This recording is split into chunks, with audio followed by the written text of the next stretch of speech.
Hi hello welcome back to another video. ഇന്ന് നമ്മൾ പുതിയൊരു ടോപ്പിക്കാണ് പഠിക്കാനായിട്ട് പോകുന്നത്, ഊർജ്ജ പരിപാലനം. അപ്പോൾ 6ഓളം ടോപ്പിക്സ് നമ്മൾ കവർ ചെയ്തു. ഇത് 7ാമത്തെ ടോപ്പിക്കാണ് ഊർജ്ജ പരിപാലനം. ക്ലാസ്സിലേക്ക് കടക്കുന്നതിന് മുൻപ് ടെലഗ്രാം ചാനലിലേക്ക് ജോയിൻ ചെയ്യാനുള്ളവർ ടെലഗ്രാം ചാനലിൽ ജോയിൻ ചെയ്യുക. ASMന്റെ എക്സാമിന് ശേഷം നമ്മൾ SCERT സീരീസിൻ്റെ റിവിഷൻ ആരംഭിക്കുകയാണ്. റിവിഷനുമായി ബന്ധപ്പെട്ട എല്ലാ അപ്ഡേറ്റ്സും നമ്മൾ ടെലഗ്രാമിലായിരിക്കും നൽകുന്നത്. അപ്പോൾ റിവിഷൻ നിങ്ങൾക്ക് കിട്ടാൻ വേണ്ടിയിട്ട് തീർച്ചയായിട്ടും ടെലഗ്രാം ചാനലിലേക്ക് ജോയിൻ ചെയ്യുക. ലിങ്ക് ഫസ്റ്റ് കമൻ്റ് ആയിട്ട് കൊടുത്തിട്ടുണ്ട്. ഇൻ കേസ് നിങ്ങൾക്ക് ലിങ്ക് വർക്ക് ആവുന്നില്ലെങ്കിൽ ടെലഗ്രാമിൽ പോയിട്ട് ക്യാപിറ്റൽ ലെറ്ററിൽ എക്സാം വോയേജ് എന്ന് സെർച്ച് ചെയ്താലും നമ്മുടെ ചാനൽ നിങ്ങൾക്ക് അവൈലബിൾ ആയിരിക്കും. ഇനി നിങ്ങളുടെ അഭിപ്രായങ്ങൾ പറയുക. SCERT സീരീസ് നിങ്ങൾക്ക് യൂസ്ഫുൾ ആകുന്നുണ്ടോ? അതിലെന്തെങ്കിലും ചേഞ്ചസ് വരുത്തണോ? ക്ലാസ് നിങ്ങൾക്ക് ഫോളോ ചെയ്യാൻ പറ്റുന്നുണ്ടോ? മനസ്സിലാകുന്നുണ്ടോ? അങ്ങനെയുള്ള കാര്യങ്ങളൊക്കെ തീർച്ചയായിട്ടും കമൻറ്റ് ബോക്സിൽ രേഖപ്പെടുത്തുക. എന്തെങ്കിലും ചേഞ്ചസ് വരുത്തണമെങ്കിൽ തീർച്ചയായിട്ടും കമൻറ്റ്സ് അനുസരിച്ച് നമ്മൾ ചേഞ്ചസ് വരുത്തുന്നതായിരിക്കും. ഇതായിട്ട് നമ്മുടെ ചാനലിലേക്ക് ജോയിൻ ചെയ്തവരുടെ ശ്രദ്ധയിലേക്കായിട്ടൊരു കാര്യം പറയുകയാണ്. നമ്മളിപ്പോൾ SCERT സീരീസ് കൊണ്ടുപോയിക്കൊണ്ടിരിക്കുന്നത് ഫിസിക്സിലെ SCERT ലെസൺസ് ആണ്. ഓൾഡ് ആൻഡ് ന്യൂ SCERT നമ്മൾ കമ്പൈൻ ചെയ്തിട്ട് ഓരോ ടോപ്പിക്സിൻ്റെ അണ്ടറിലേക്ക് കൊണ്ടുവന്നിട്ടാണ് പഠിക്കുന്നത്. അങ്ങനെ നിലവിൽ നമ്മളിപ്പോൾ ടോപ്പിക് 6 6ഓളം ടോപ്പിക്സുകൾ കംപ്ലീറ്റ് ചെയ്തിട്ടുണ്ട്.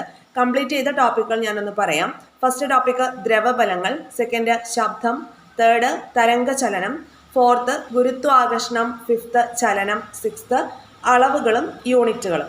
അപ്പോൾ ഓരോ ടോപ്പിക്കിൻ്റെ കീഴിലും വരുന്ന ഓൾഡ് SCERT ലെസൺസ്, ന്യൂ SCERTയിലെ ലെസൺസ്, ക്ലാസ് 5 to 10 വരെയുള്ള SCERT ലെസൺസ് ആണ് നമ്മൾ കവർ ചെയ്ത് പോകുന്നത്.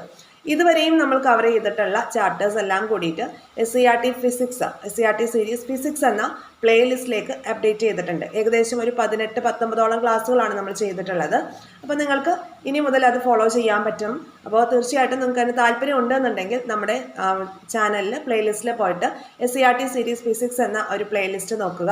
ഡെയിലി 1-2 ക്ലാസ്സുകൾ വീതം നിങ്ങൾക്കത് കണ്ടു തീർക്കാവുന്നതാണ്. ASMന്റെ ഫസ്റ്റ് ഫേസ് എക്സാം കഴിഞ്ഞവർക്ക് അത് സ്റ്റാർട്ട് ചെയ്യാം. ഏതൊരു എക്സാമിനും നമുക്ക് യൂസ്ഫുൾ ആണ്.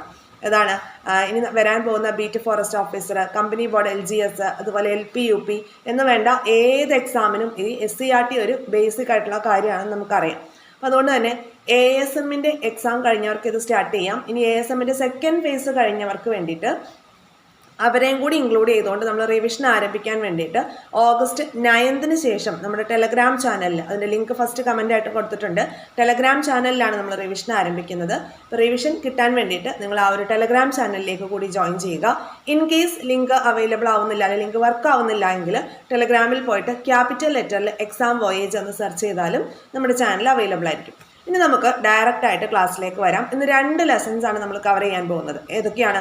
ഓൾഡ് SCERTയിലെ ഊർജ്ജത്തിൻ്റെ ഉറവകൾ എന്ന ഈ ഒരു 5th ലെസണും, കൂടാതെ new SCERT 5th സ്റ്റാൻഡേർഡിലെ 6th lesson ഊർജ്ജ സ്രോതസ്സുകൾ. അപ്പോൾ ആദ്യം നമുക്ക് ഓൾഡ് SCERTയിൽ എന്തൊക്കെ കാര്യങ്ങൾ പഠിക്കണം നോക്കാം. ഓൾഡ് SCERT ഊർജ്ജത്തിൻ്റെ ഉറവകൾ എന്നാണ് ചാപ്റ്ററിൻ്റെ പേര്. ഓക്കെ, ക്ലാസ്സിലേക്ക് വരാം. ആദ്യം ഇന്ധനങ്ങൾ എന്താണെന്നാണ് ഈ ഒരു ചാപ്റ്ററിൽ പറയുന്നത്. ഫ്യൂവൽസ് എന്താണ്?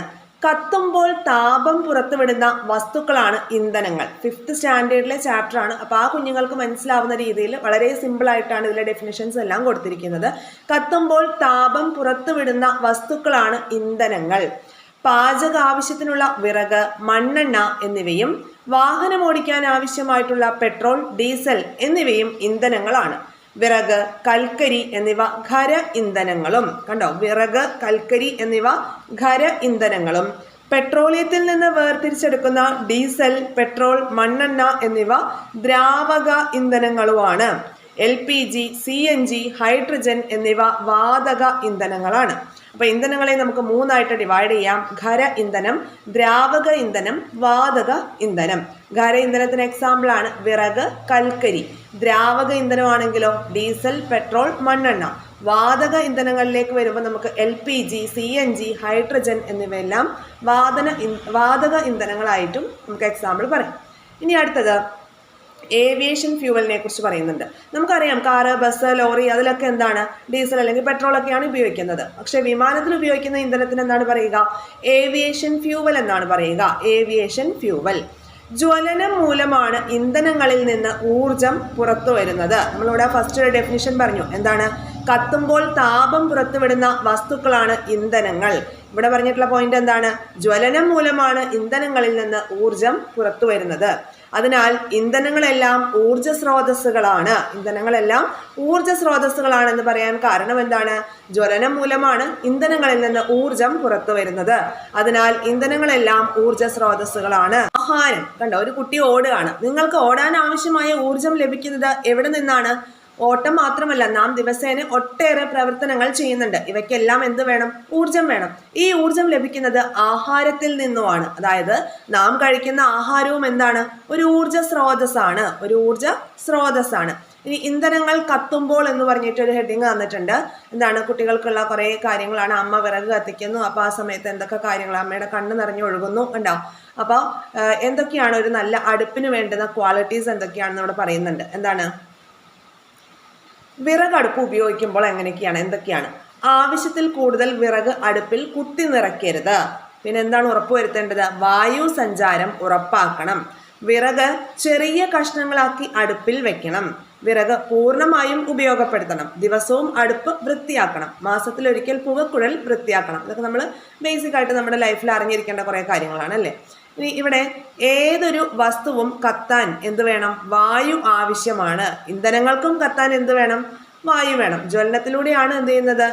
ഈ ഒരു ഇന്ധനങ്ങൾ ഇവിടെ നമ്മൾ ഒരു പോയിന്റ് പറഞ്ഞിരുന്നു. എന്താണ്? നോക്കിയാൽ ജ്വലനം മൂലമാണ് ഇന്ധനങ്ങളിൽ നിന്ന് ഊർജം പുറത്തു വരുന്നതെന്ന്. അപ്പം അങ്ങനെ ഇന്ധനങ്ങൾ ജ്വലിക്കണം എന്നുണ്ടെങ്കിലും അതിലേക്ക് എന്ത് വേണം? വായു സഞ്ചാരം അല്ലെങ്കിൽ ഓക്സിജൻ വേണം. വായുവിലെ ഓക്സിജനാണ് കത്താൻ സഹായിക്കുന്നതെന്ന് നമുക്കറിയാം. അപ്പോൾ ഇന്ധനങ്ങളിൽ ഈ വായുവിലെ ഓക്സിജൻ പ്രവർത്തിച്ചിട്ടാണ് എന്ത് ചെയ്യുന്നത്? ഊർജം പുറത്തു വരുന്നത്. നമ്മുടെ ശരീരത്തിലും ആഹാരം ഓക്സിജനുമായി പ്രവർത്തിച്ചാണ് ഊർജം ഉണ്ടാക്കുന്നത്. ശ്വസനത്തിലൂടെയാണ് ഓക്സിജൻ ശരീരത്തിൽ എത്തുന്നത്. ക്ലിയർ ആയോ? വായുവിലെ ഓക്സിജനാണ് കത്താൻ സഹായിക്കുന്നത്. ഇന്ധനങ്ങൾ വായുവിലെ ഓക്സിജനുമായി പ്രവർത്തിച്ചാണ് ഊർജം പുറത്തുവിടുന്നത്. നമ്മുടെ ശരീരത്തിലും ആഹാരം ഓക്സിജനുമായി പ്രവർത്തിച്ചിട്ടാണ് എന്ത് ചെയ്യുന്നത്? ഊർജം ഉണ്ടാക്കുന്നത്. ശ്വസനത്തിലൂടെയാണ് നമ്മുടെ ശരീരത്തിലേക്ക് ഓക്സിജൻ എത്തുന്നത്. അടുപ്പിൽ വിറക് കത്തുന്നതിന് വേണ്ടി അമ്മ കുഴൽ ഉപയോഗിച്ച് ഊതുന്നത് എന്തിനു വേണ്ടിയിട്ടാണെന്ന് ഇപ്പോൾ നിങ്ങൾക്ക് മനസ്സിലായി അല്ലേ. ശരിയായ വായു സഞ്ചാരമുള്ള അടുപ്പിൽ വിറക് നന്നായി കത്തുമെന്നുള്ളതാണ് അവിടുത്തെ ഫാക്റ്റ്. ഇനി മെച്ചപ്പെട്ട അടുപ്പ്, ഇതൊക്കെ ജസ്റ്റ് ഒന്ന് വായിച്ചിരിക്കാവുന്നേ ഉള്ളൂ. നമുക്ക് PSC ഓറിയന്റഡ് ആയിട്ടൊന്നും ആവശ്യമില്ലാത്ത പോയിന്റ്സ് ആണ്, എങ്കിലും ഒന്ന് വായിക്കാം. ഇന്ധനം പരമാവധി പ്രയോജനപ്പെടുത്തി താപം നൽകുന്ന അടുപ്പാണ് മെച്ചപ്പെട്ട അടുപ്പ്. വായു സഞ്ചാരം സുഗമമാക്കണം. ഉണ്ടാവുന്ന ചൂട് മുഴുവൻ പാത്രത്തിന് ലഭിക്കണം. പാചകം എളുപ്പമാക്കുവാനും ഇന്ധനം ലാഭിക്കുവാനും ഇത് സഹായിക്കും. പുക ഒഴിഞ്ഞു പോകാനുള്ള സംവിധാനം ഉണ്ടാവണം. ഇതൊക്കെ ഒരു മെച്ചപ്പെട്ട അടുപ്പിൻ്റെ ക്വാളിറ്റീസാണ്. ഇനി പെരുകുന്ന വാഹനങ്ങൾ എന്ന് പറഞ്ഞിട്ട് ടൈറ്റിൽ തന്നിട്ടുണ്ട്. നോക്കി, ഇവിടെ പെട്രോളിയം റിഫൈനറി ഉണ്ട്. ഇവിടെ വെച്ചിട്ടാണ് പെട്രോളിയത്തിൽ നിന്ന് ഡീസൽ, പെട്രോൾ തുടങ്ങിയവ വേർതിരിക്കുന്നതെന്ന് കുട്ടികൾക്കൊരു ഐഡിയ കൊടുക്കുകയാണ്. ഇനി നമുക്കിവിടെ സൗരോർജ്ജ പാനൽ, കാറ്റാടി യന്ത്രം എന്നിവയൊക്കെ തന്നിട്ടുണ്ട്. അതായത് കുറേ ഇന്ധനങ്ങളൊക്കെ ഉപയോഗിക്കുമ്പോൾ തീർന്നു പോകും അല്ലേ, കുറേ എണ്ണം തീർന്നു പോകാത്തതുമാണ്. അപ്പോൾ അതിൻ്റെ ഒരു ക്ലാസിഫിക്കേഷനാണ് കൺവെൻഷണൽ എനർജി സോഴ്സും നോൺ കൺവെൻഷണൽ എനർജി സോഴ്സും. അതായത് പാരമ്പര്യ ഊർജ്ജ സ്രോതസ്സുകളും പാരമ്പര്യേതര ഊർജ്ജ സ്രോതസ്സുകളും. ഈ ഒരു ചാപ്റ്ററിൽ ഏറ്റവും ഇമ്പോർട്ടൻ്റ് എന്ന് നമുക്ക് പറയാവുന്ന ഒരു പോയിന്റ് ഇതാണ്.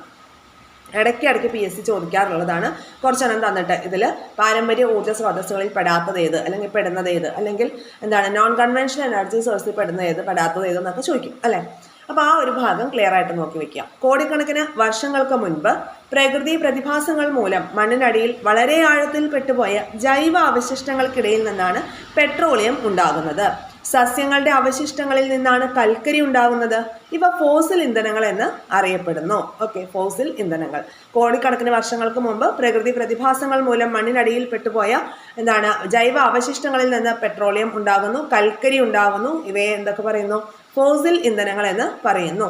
ഇത്തരം ഇന്ധനങ്ങൾ ഉപയോഗിച്ച് തീർന്നാൽ പുനഃസ്ഥാപിക്കാൻ കഴിയാത്തവയാണ്. ഫോസിൽ ഇന്ധനങ്ങൾ പുനഃസ്ഥാപിക്കാൻ കഴിയാത്തവയാണ്.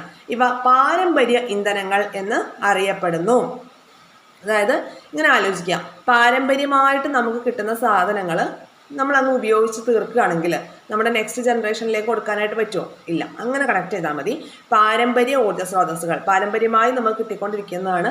അത് അടുത്തൊരു തലമുറയിലേക്ക് പോകണമെങ്കിൽ എന്ത് ചെയ്യണം? നമ്മൾ ഉപയോഗിച്ച് തീർക്കാനായിട്ട് പാടില്ല. അപ്പോൾ ഈ പാരമ്പര്യ ഇന്ധനങ്ങൾ എന്ന് പറഞ്ഞാൽ ഉപയോഗിച്ച തീർന്നു പോയി, അതോടെ കഴിഞ്ഞു. ഓക്കെ, അപ്പോൾ പാരമ്പര്യ ഊർജ്ജ സ്രോതസ്സുകൾ എന്ന് പറയുന്നത് ഉപയോഗിച്ച് തീർന്നാൽ പുനഃസ്ഥാപിക്കാൻ കഴിയാത്തതാണ്. നമുക്ക് പാരമ്പര്യമായിട്ട് കിട്ടി, നമ്മൾ യൂസ് ചെയ്തത് തീർന്നു. നമ്മളിപ്പോൾ കുറേ സ്ഥലമാണ് നമുക്ക് കിട്ടിയത്, നമ്മളുടെ കയ്യിലേക്ക് എത്തിയപ്പോൾ നമ്മൾ വിറ്റ് തീർന്നു എന്ന് വെച്ചോളൂ.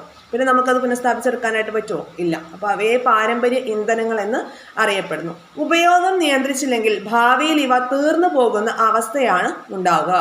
പെട്രോളിയം ഏറ്റവും കൂടുതൽ ഉപയോഗിക്കുന്നത് പെട്രോൾ, ഡീസൽ, മണ്ണെണ്ണ, ടാർ, LPG എന്നിവ ഉപയോഗിക്കാനാണ്.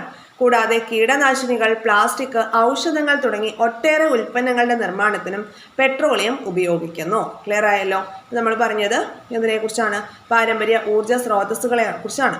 ഇനി അടുത്തത് പാരമ്പര്യേതര ഊർജ്ജ സ്രോതസ്സുകൾ. പാരമ്പര്യ ഊർജ്ജ സ്രോതസ്സുകൾ നമ്മൾ മനസ്സിലാക്കി, എന്താണ്? ഉപയോഗിക്കുമ്പോൾ തീർന്നു പോകുന്നവയാണ്, അവ പുനഃസ്ഥാപിക്കാനായിട്ട് പറ്റില്ല. അപ്പം അങ്ങനെയാണെങ്കിൽ പാരമ്പര്യേതര ഊർജ്ജ സ്രോതസ്സുകൾ എന്താണ്? അത് എത്ര ഉപയോഗിച്ചാലും തീർന്നു പോകാത്തതാണ് അല്ലേ? സൗരോർജം, കാറ്റ്, തിരമാല എന്നിവ എത്ര ഉപയോഗിച്ചാലും തീർന്നു പോകാത്ത ഊർജ്ജ സ്രോതസ്സുകളാണ്. ഇവയെ നമ്മൾ പാരമ്പര്യേതര ഊർജ്ജ സ്രോതസ്സുകൾ എന്നാണ് പറയുന്നത്. ക്ലിയർ ആയല്ലോ ഈ കാര്യങ്ങൾ? ഇനി അടുത്തത് സൗരോർജ്ജത്തെ കുറിച്ചാണ് പറയുന്നത്. ഓക്കെ, സൗരോർജ്ജത്തിൽ വർക്ക് ചെയ്യുന്ന കുറേ ഇൻസ്ട്രുമെന്റ്സ് നമുക്ക് തന്നിട്ടുണ്ട്. സോളാർ കുക്കർ, എന്താണ് സോളാർ ഹീറ്റർ, കാൽക്കുലേറ്റർ, സോളാർ തെരുവ് വിളക്ക്, അങ്ങനെ ഒരുപാട് കാര്യങ്ങൾ തന്നിട്ടുണ്ട്. അപ്പൊ സൗരോർജ്ജത്തെ വൈദ്യുതോർജ്ജമാക്കി മാറ്റുന്ന സംവിധാനമാണ് സോളാർ സെൽ. സൗരോർജ്ജത്തെ വൈദ്യുതോർജ്ജമാക്കി മാറ്റുന്ന സംവിധാനമാണ് സോളാർ സെൽ. അവയുടെ നിരകളാണ് സൗരോർജ പാനലുകൾ. സോളാർ സെല്ലുകൾ ചേർത്താണ് എന്ത് ചെയ്യുന്നത്? സൗരോർജ പാനലുകൾ ഉണ്ടാക്കുന്നത്. സിലിക്കൺ കൊണ്ട് നിർമ്മിച്ച ദീർഘ ചതുരാകൃതിയിലുള്ള പാളികളാണിവ. എത്ര ഉപയോഗിച്ചാലും തീർന്നു പോകുന്നില്ല എന്നതും മലിനീകരണം ഉണ്ടാകുന്നില്ല എന്നതും സൗരോർജത്തിന്റെ മേന്മകളാണ്. സൗരോർജം ഉപയോഗിച്ച് പ്രവർത്തിക്കുന്ന വിളക്കുകൾ, കുക്കറുകൾ, വാട്ടർ ഹീറ്ററുകൾ, കാൽക്കുലേറ്ററുകൾ എന്നിവ ഇന്ന് വ്യാപകമാണ്. സൗരോർജത്തിന്റെ മേന്മകളെ കുറിച്ചാണ്. എന്തൊക്കെയാണ്? മലിനീകരണം ഉണ്ടാകുന്നില്ല, എത്ര ഉപയോഗിച്ചാലും തീർന്നു പോകുന്നില്ല. ഓക്കെ, ഇതൊക്കെ സൗരോർജത്തിന്റെ മേന്മകളാണ്. ക്ലിയർ ആയല്ലോ? സൗരോർജത്തെ വൈദ്യുത ഊർജ്ജമാക്കി മാറ്റുന്ന സംവിധാനമാണ് സോളാർ സെല്ല്. സോളാർ സെല്ലിന്റെ നിരകളിനെയാണ് എന്ത് പറയുക? സൗരോർജ പാനലുകൾ എന്ന് പറയുക. സിലിക്കൺ കൊണ്ടാണ് ഇത് നിർമ്മിക്കുന്നത് എന്നുകൂടി ഓർത്തു വയ്ക്കുക. ഇനി കാറ്റിൽ നിന്ന് ഊർജം എന്നുള്ളതാണ് അടുത്തൊരു ടോപ്പിക്. വലിയ കാറ്റാടി യന്ത്രങ്ങൾ ചലിപ്പിക്കുന്നതിലൂടെയാണ് കാറ്റിൽ നിന്നുള്ള ഊർജോൽപാദനം നടക്കുന്നത്. കാറ്റിന്റെ ശക്തി കൊണ്ട് കാറ്റാടി കറങ്ങുന്നു. കാറ്റാടിയുടെ കറക്കം ജനറേറ്റർ പ്രവർത്തിപ്പിക്കുന്നു. അങ്ങനെ വൈദ്യുതി ഉണ്ടാക്കുന്നു. ഓക്കെ, കുട്ടികൾക്ക് ജസ്റ്റ് ഒരു ഇൻട്രൊഡക്ഷൻ ആണ് കൊടുത്തേക്കുന്നത്. ഇനി ഭാവിയിലേക്ക് കരുതലോടെ എന്ന് പറഞ്ഞു തന്നിട്ടുണ്ട്. എന്താണ്? വിറക് ഒരു പാരമ്പര്യ ഊർജ്ജ സ്രോതസ്സാണ്. നമ്മൾ ഉപയോഗിക്കുമ്പോൾ തീർന്നു പോകുന്നതാണ്. കത്തുമ്പോൾ ഉണ്ടാകുന്ന കരിയും വാതകങ്ങളും അന്തരീക്ഷ മലിനീകരണത്തിന് കാരണമാകുന്നുമുണ്ട്. മാത്രമല്ല വിറകിന്റെ അമിത ഉപയോഗം വനനശീകരണത്തിനും ഇടയാക്കുന്നുണ്ട്. ഇന്ധനങ്ങളുടെ ഉപയോഗം നാൾക്കുനാൾ വർദ്ധിച്ചു വരികയാണ്. കൽക്കരി, പെട്രോളിയം എന്നീ ഇന്ധനങ്ങളുടെ ഉപയോഗം കർശനമായി നിയന്ത്രിക്കുകയും പാരമ്പര്യേതര ഊർജ്ജ സ്രോതസ്സുകളിൽ നിന്നുള്ള ഊർജം പരമാവധി പ്രയോജനപ്പെടുത്തുകയും ചെയ്താൽ മാത്രമേ ഭാവിയിലെ ഊർജ പ്രതിസന്ധി നമുക്ക് മറികടക്കാനാവൂ. കുട്ടികൾക്കൊരു കുറച്ച് പോയിന്റ്സ് കൊടുക്കുകയാണ് അല്ലേ? എന്താണ് ഭാവിയിൽ ഉണ്ടാകുന്ന ഊർജ പ്രതിസന്ധി എങ്ങനെ മറികടക്കാം എന്നുള്ള കുറച്ച് കോഡ്സ് കൊടുക്കുകയാണ് ഇവിടെ. വിറക് എന്ന് പറയുന്ന ഒരു പാരമ്പര്യ ഊർജ്ജ സ്രോതസ്സാണ്. കത്തുമ്പോൾ ഉണ്ടാകുന്ന കരിയും വാതകങ്ങളുമെല്ലാം അന്തരീക്ഷ മലിനീകരണത്തിന് കാരണമാക്കുന്നുണ്ട്. വിറക് ഇങ്ങനെ അമിതമായി ഉപയോഗിച്ചുകൊണ്ടിരുന്ന വനനശീകരണം ഉണ്ടാകും. ശരിയാണ്.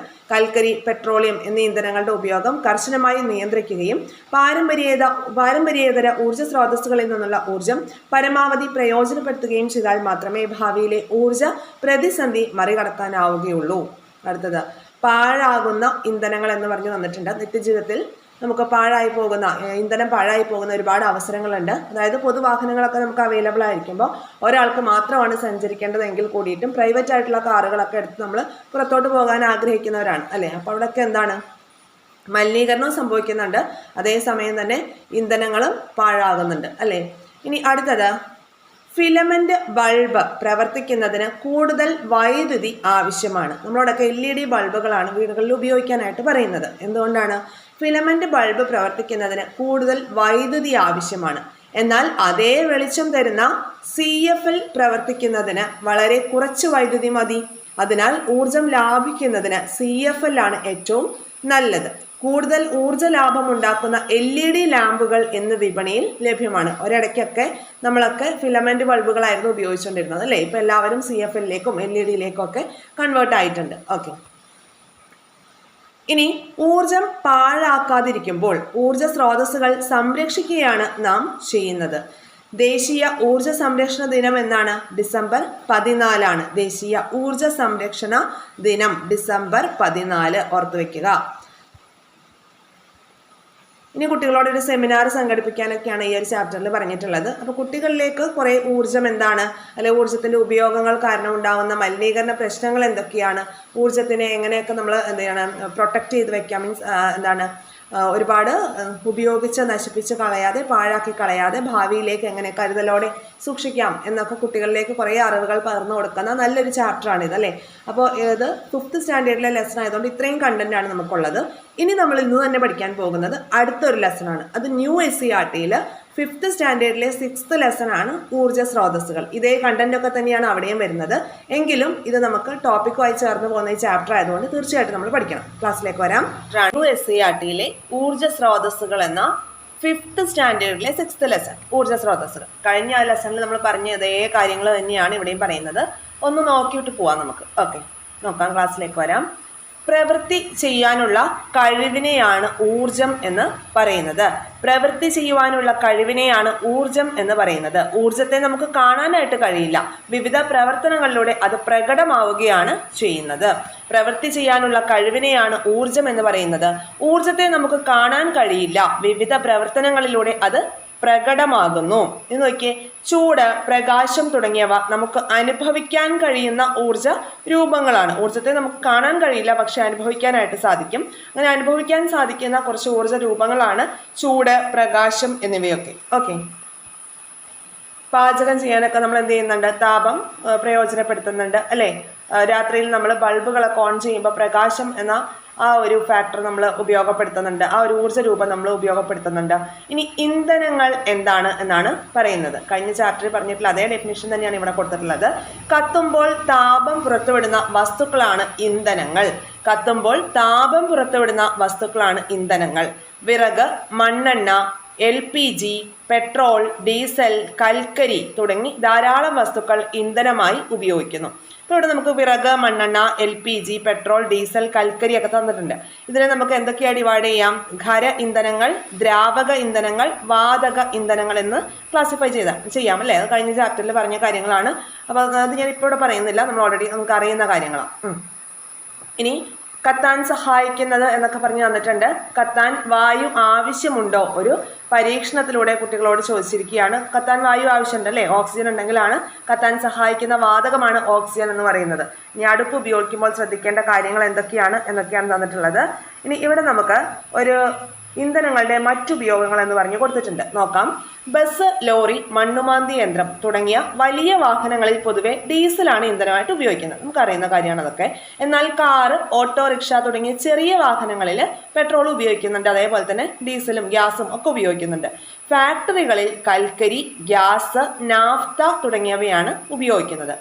വിമാനങ്ങളിൽ ജെറ്റ് ഫ്യൂവലാണ് ഇന്ധനമായിട്ട് ഉപയോഗിക്കുന്നത്. ജെറ്റ് ഫ്യൂവൽ അഥവാ ഏവിയേഷൻ ഫ്യൂവൽ അല്ലേ. ഇനി ഉറവിടം എന്ത് എന്ന് ചോദിച്ചു തന്നിട്ടുണ്ട്. അതായത് പെട്രോൾ, ഡീസൽ തുടങ്ങിയവ പെട്രോൾ പമ്പിൽ എത്തുന്നത് എങ്ങനെയാണെന്ന് അന്വേഷിച്ചറിയാൻ കുട്ടികളോട് പറഞ്ഞിരിക്കുകയാണ്. ഭൂമിക്കടിയിൽ നിന്ന് ലഭിക്കുന്ന ക്രൂഡ് ഓയിൽ സംസ്കരിച്ചാണ് ഇവ ഉണ്ടാക്കുന്നത്. അപ്പോൾ ക്രൂഡ് ഓയിൽ സംസ്കരിക്കുന്ന റിഫൈനറിയുടെ ഫോട്ടോ ഒക്കെ നമ്മൾ കഴിഞ്ഞ ചാപ്റ്ററിൽ കണ്ടു അല്ലേ.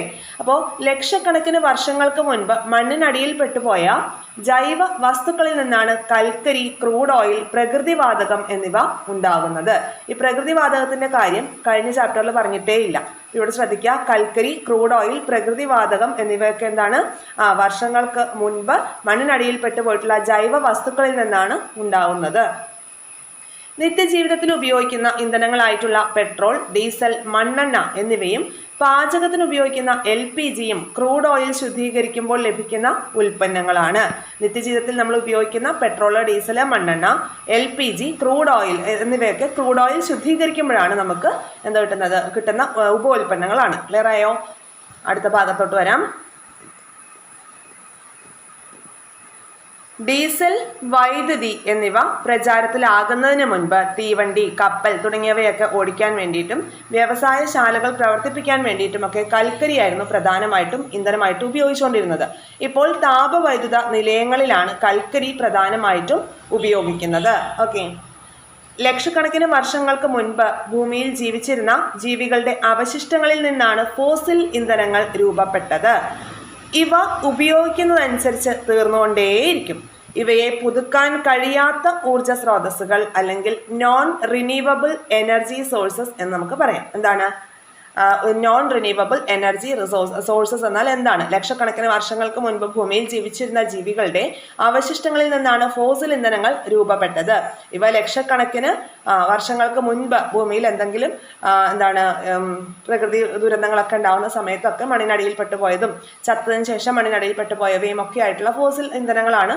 അപ്പോൾ ഈ ഫോസിൽ ഇന്ധനങ്ങൾ ഉപയോഗിക്കുന്നതിനനുസരിച്ച് എന്ത് ചെയ്യും? തീർന്നുകൊണ്ടേയിരിക്കും. അപ്പോൾ ഇവയെ നമുക്ക് പിന്നീട് പുതുക്കാനായിട്ട് കഴിയില്ല. അപ്പോൾ എന്താണ്? ഇതിനെ നമുക്ക് നോൺ റിന്യൂവബിൾ എനർജി സോഴ്സ് അല്ലെങ്കിൽ പുതുക്കാൻ കഴിയാത്ത ഊർജ സ്രോതസ്സുകൾ, പാരമ്പര്യ ഊർജ സ്രോതസ്സുകൾ എന്ന് നമുക്ക് പറയാവുന്നതാണ്. ഇനി ഇവിടെ ഫോസിൽ ഇന്ധനങ്ങളെക്കുറിച്ചും അതുപോലെ അതിൻ്റെ ഒരു ക്ലാസിഫിക്കേഷനായിട്ട് ഇവിടെ തന്നിരിക്കുന്നത് എന്താണെന്ന് നോക്കാം.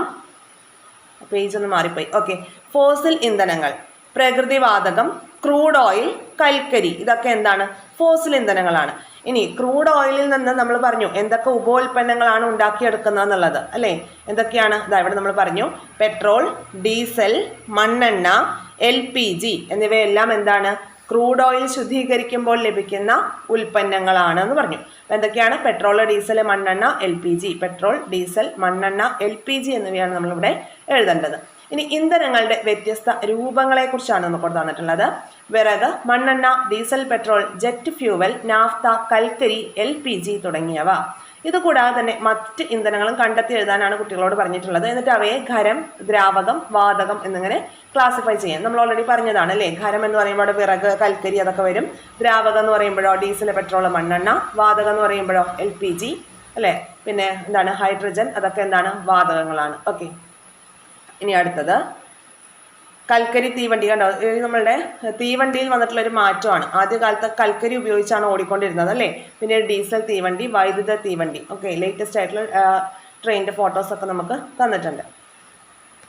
വൈദ്യുതി ഉപയോഗിച്ച് പ്രവർത്തിക്കുന്ന തീവണ്ടികളാണ് ഇപ്പോൾ കൂടുതലായിട്ട് ഉള്ളത്. ഇന്ധനങ്ങൾക്ക് പകരം ഉപയോഗിക്കാവുന്ന ഒരു ഊർജ്ജ രൂപമാണ് വൈദ്യുതി.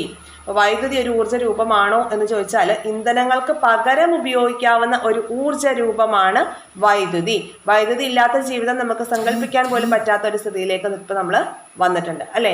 ഇനി വൈദ്യുതി ഉൽപ്പാദിപ്പിക്കുന്നതിനും വിവിധ രീതികളുണ്ട്. അപ്പോൾ നോക്കിയോളൂ, ഈ ഒരു ചാപ്റ്ററിൽ കുറച്ചുകൂടി കണ്ടന്റ് ഉണ്ടെന്ന് മനസ്സിലായല്ലോ. ജലവൈദ്യുതി. അപ്പോൾ വൈദ്യുതി ഉപയോഗിക്കുന്നതിന് വിവിധ രീതികളുണ്ടെന്ന് നമ്മൾ പറഞ്ഞു. അതിൽ ആദ്യത്തേത് ജലവൈദ്യുതി അല്ലെ ഹൈഡ്രോ ഇലക്ട്രിസിറ്റി എന്നാണ് തന്നിട്ടുള്ളത്. ഇതൊക്കെ വളരെ ലിമിറ്റഡ് ആയിട്ടുള്ള കാര്യങ്ങളായിരിക്കും 5ാം ക്ലാസ്സിലെ കുട്ടികളായതുകൊണ്ട് അവരോട് പറഞ്ഞു കൊടുക്കുന്നത് ഈ ചാപ്റ്ററിലൂടെ. ഓക്കെ, അപ്പോൾ അതിൻ്റെ ഒരു മിനിയേച്ചർ വേർഷനാണ് ഇവിടെ ഉണ്ടാക്കിയിരിക്കുന്നത്. ഒരു കുട്ടി കണ്ടോ, കെട്ടിനിർത്തിയ ജലത്തിന്റെ ഊർജം ഉപയോഗപ്പെടുത്തിയിട്ടാണ് ജലവൈദ്യുതി ഉൽപ്പാദിപ്പിക്കുന്നത്. അതിനു വേണ്ടിയിട്ട് വെള്ളത്തെ അണക്കെട്ടുകളിൽ തടഞ്ഞു നിർത്തുന്നു. ഇത് ആവശ്യാനുസരണം താഴേക്ക് പതിപ്പിച്ച് വലിയ ടർബൈനുകൾ കറക്കി ജനറേറ്റർ പ്രവർത്തിപ്പിച്ചാണ് വൈദ്യുതി ഉൽപ്പാദിപ്പിക്കുന്നത്. ക്ലിയർ ആയോ? അതിൻ്റെ ഇമേജസ്, അതിൻ്റെ ഒരു മിനിയേച്ചർ ആയിട്ടുള്ള വേർഷനാണ് നമുക്ക് ഇവിടെ ഈ ഒരു കുട്ടി ഒരു എക്സ്പെരിമെൻറ്റിലൂടെ ചെയ്യുന്നത്. ഹൈഡ്രോ ഇലക്ട്രിസിറ്റി എങ്ങനെയാണ് പ്രൊഡ്യൂസ് ചെയ്യുന്നതെന്നാണ് പറയുന്നത്. എങ്ങനെയാണ്?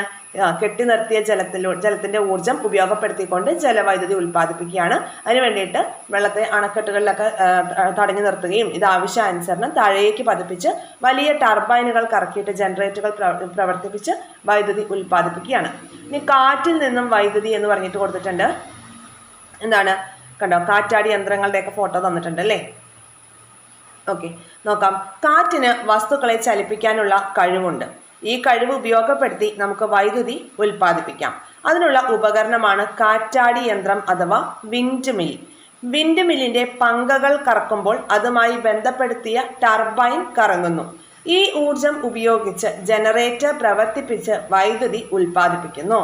കേരളത്തിൽ രാമക്കൽമേട്, കഞ്ചിക്കോട്, അട്ടപ്പാടി എന്നിവിടങ്ങളിൽ വൈദ്യുതി ഉൽപ്പാദിപ്പിക്കുന്ന, കാറ്റിൽ നിന്ന് വൈദ്യുതി ഉൽപ്പാദിപ്പിക്കുന്ന സംവിധാനം ഉണ്ട് അല്ലേ? പക്ഷേ ഈ കാറ്റാടി യന്ത്രങ്ങൾ കൊണ്ടുവരാൻ അല്ലെങ്കിൽ ഇത് കൊണ്ടുവരാനായിട്ട് വിൻഡ് മിൽ സ്ഥാപിക്കാനായിട്ട് നമുക്ക് വലിയ ചെലവാണെന്നാണ് പറയുന്നത്. അതുപോലെ നാശനഷ്ടങ്ങൾ സംഭവിച്ചാൽ അതിനെ ഒന്ന് കറക്റ്റ് രീതിയിലേക്ക് തിരിച്ചു കൊണ്ടുവരാനും ബുദ്ധിമുട്ടാണ് എന്നാണ് പറയുന്നത്. അതാണ് ഇതിൻ്റെ ഒരു എന്താണ് ഡീമെറിറ്റ് ആയിട്ട് നമുക്ക് പറയാൻ പറ്റുന്നത്. ഇനി മനുഷ്യൻ പണ്ട് മുതലേ ഉപയോഗപ്പെടുത്തിയിട്ടുള്ള ഊർജ്ജ രൂപമാണ് കാറ്റ്. സമുദ്രങ്ങളിലൂടെയും നദികളിലൂടെയുമുള്ള യാത്രയ്ക്ക് കാറ്റിന്റെ ശക്തി ഉപയോഗിച്ചിരുന്നു. കൊടുങ്കാറ്റിന് വളരെയധികം ഊർജം ഉള്ളതിനാൽ ഇവ കടുത്ത നാശനഷ്ടങ്ങൾ ഉണ്ടാക്കും. ഇന്ന് കാലാവസ്ഥാ മുന്നറിയിപ്പിലൂടെ ഇത്തരം കാറ്റുകളുടെ സാധ്യത മുൻകൂട്ടി അറിയാനാകും. മുന്നറിയിപ്പുകൾക്കനുസരിച്ച് മുൻകരുതലുകൾ എടുത്താൽ അപകടങ്ങളും നാശനഷ്ടങ്ങളും കുറയ്ക്കാനാകും. ഓക്കെ, കുട്ടികളിലേക്ക് കുറേ അറിവുകൾ എത്തിക്കാനായിട്ട് ശ്രമിക്കുന്നുണ്ടല്ലേ ഈ ഒരു ചാപ്റ്റർ. ഇനി സൂര്യപ്രകാശത്തിൽ നിന്ന് ഊർജം. അപ്പോൾ സൂര്യപ്രകാശം എന്തിനൊക്കെയാണ് നമ്മൾ യൂസ് ചെയ്യുന്നതെന്നൊക്കെ ചോദിച്ചിട്ട് അങ്ങനെ എന്താണ് സൗരോർജ്ജത്തിൻ്റെ താപം ഉപയോഗപ്പെടുത്തുന്ന ഉപകരണങ്ങളിലേക്ക് വരികയാണ്. എന്താണ് solar cooker, solar water heater, solar calculator, അങ്ങനെ ഓരോ ഉപകരണങ്ങൾ കുട്ടികളെ പരിചയപ്പെടുത്തുകയാണ് ഇവിടെ.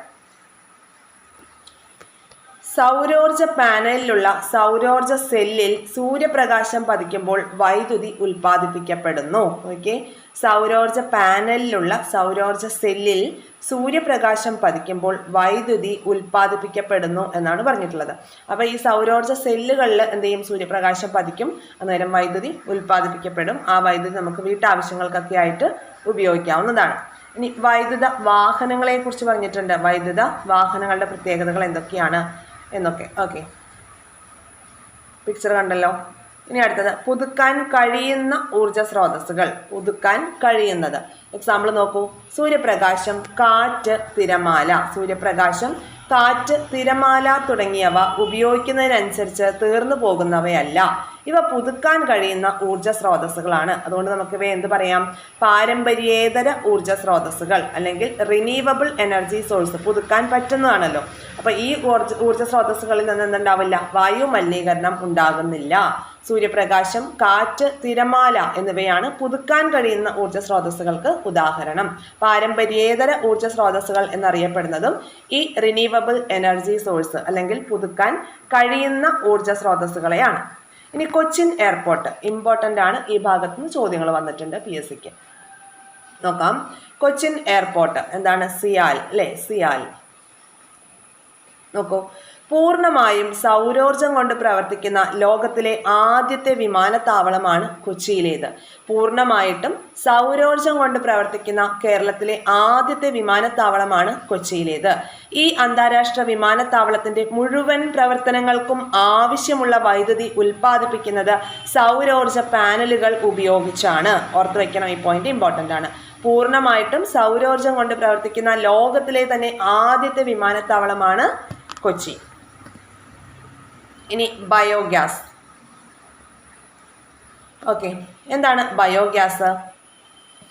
പാരിസ്ഥിതിക പ്രശ്നങ്ങൾ ഉണ്ടാക്കുന്ന ജൈവ മാലിന്യങ്ങളിൽ നിന്ന് ഇന്ധനം ഉണ്ടാക്കാനായിട്ട് സാധിക്കും. ഇങ്ങനെ ഉണ്ടാക്കുന്ന വാതക ഇന്ധനമാണ് ബയോഗ്യാസ്.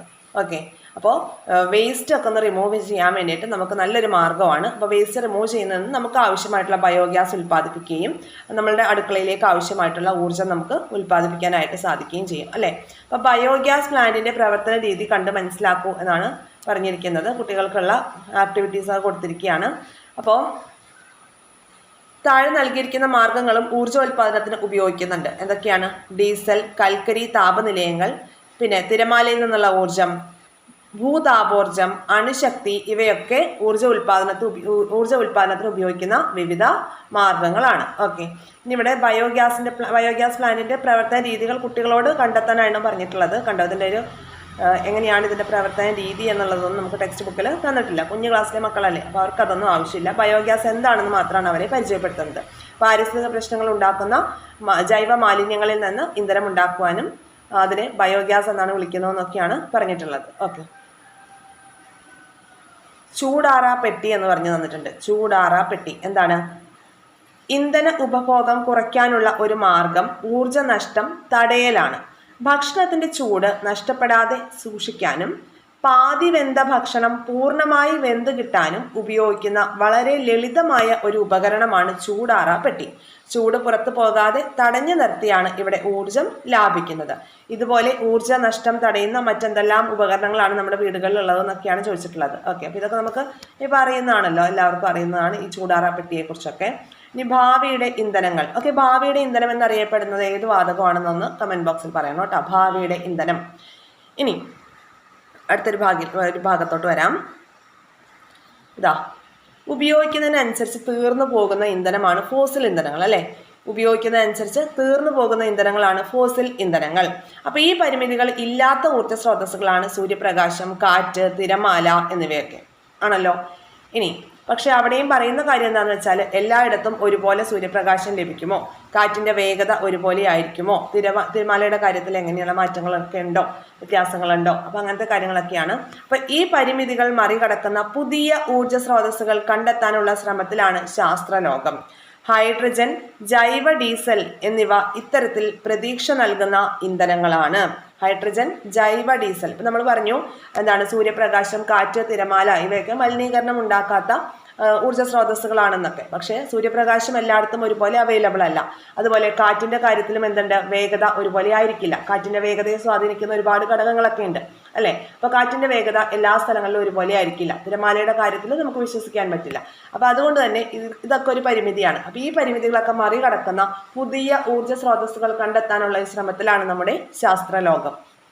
ഹൈഡ്രജനും അതുപോലെ ജൈവ ഡീസലും ഒക്കെ ഇത്തരത്തിൽ പ്രതീക്ഷ നൽകുന്ന ഇന്ധനങ്ങളാണ് എന്നാണ് പറഞ്ഞിട്ടുള്ളത്. ഇതിനെക്കുറിച്ച് കൂടുതൽ അന്വേഷിച്ച് കണ്ടെത്താനാണ് നമ്മുടെ കുട്ടികളോട് പറഞ്ഞിരിക്കുന്നത്.